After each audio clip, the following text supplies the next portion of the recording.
During the 16th century, the Protestant Reformation made great strides in various countries in Europe, such as Germany, Switzerland, England, Scotland, and across Scandinavia. But here in France, it struggled to get going.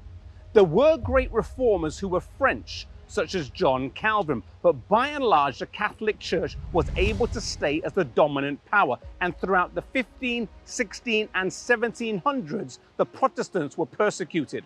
One example of this is St. Bartholomew's Massacre, where many thousands of Protestants were killed.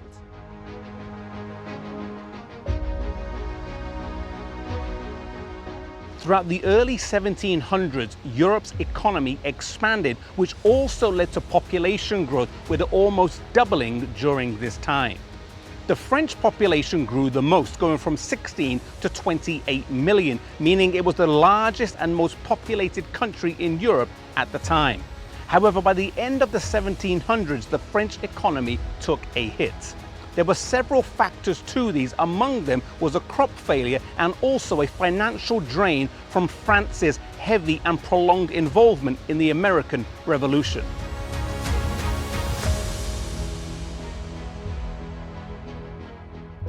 Another contributing factor was the departure of the Huguenots in 1685 after many of their rights as citizens were taken away. These persecuted Protestants contributed significantly to the economy, and their absence was a huge loss.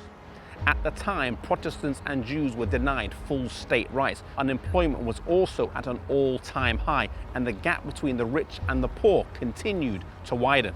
Distrust in the church was also very high, and with a huge disparity between the classes, it eventually exploded into a full-on revolt against all those in authority, both the ruling classes and also those in religious authority.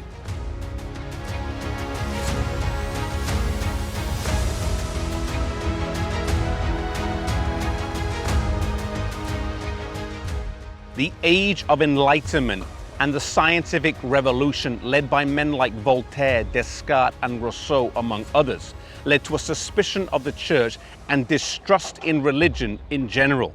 This was because France, more than any other country during the Reformation, was able to suppress the reading of the Bible. The Catholic Church retained a stranglehold on French society that the Reformation never had the chance to break.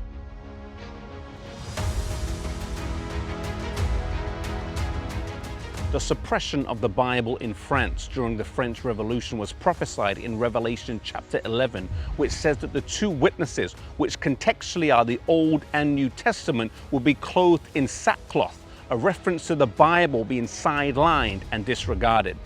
Revelation 11 goes on to say that a beast would ascend out of the bottomless pit. In Bible prophecy, a beast means a nation or a kingdom, and this one would arise at the end of the 1260-year prophecy around the year 1798. Revelation 11 goes on to say that the great city is spiritually called Sodom and Egypt.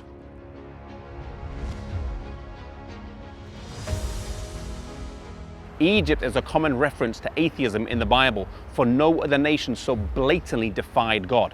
Exodus 5 verse 2 says, "Who is Jehovah that I should obey him?" Sodom is a common reference to sexual immorality. We see both of these characteristics come to pass here in France when, starting in 1793, for the first time an assembly of educated men governing one of the largest nations in Europe, sitting in the building behind me, unanimously renounced belief and worship of a deity. Every nation has had their fair share of atheists, but France stands alone as a state which declared there is no God.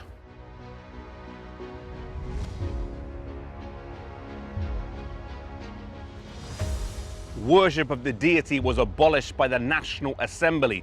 Bibles were collected and burned. An attempt was made to abolish the 7-day weekly cycle, which goes back to creation, and replace it with a 10-day week in 1793. This, however, did not work.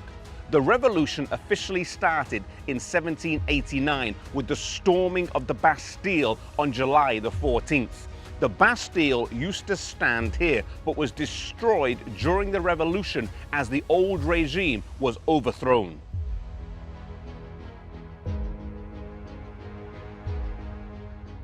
During the revolution, the National Convention was the government that formed in place of the monarchy and was the first French government organized as a republic, replacing the monarchy altogether. The long-standing king and queen of France at the time, King Louis XVI and Marie Antoinette, were killed along with thousands of others here in this square, the Place de la Concorde. They were killed by the guillotine. The church and the monarchy were rejected, and religious views were replaced by reason and scientific thought. Church lands were expropriated and given to the church. Priests were either killed or forced to leave the country. A festival of reason was held in Notre Dame, which was renamed the Temple of Reason.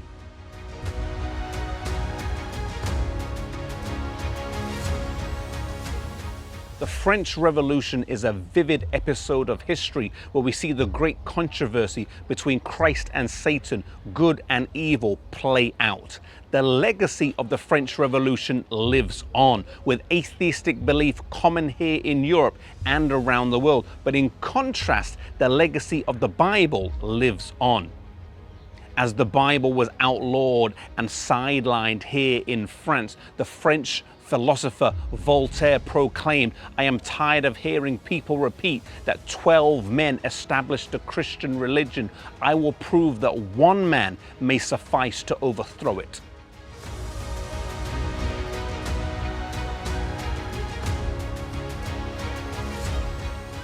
Many have lived and died since him. Millions have joined the war against the Bible, but it still stands strong today, and the gospel lives on.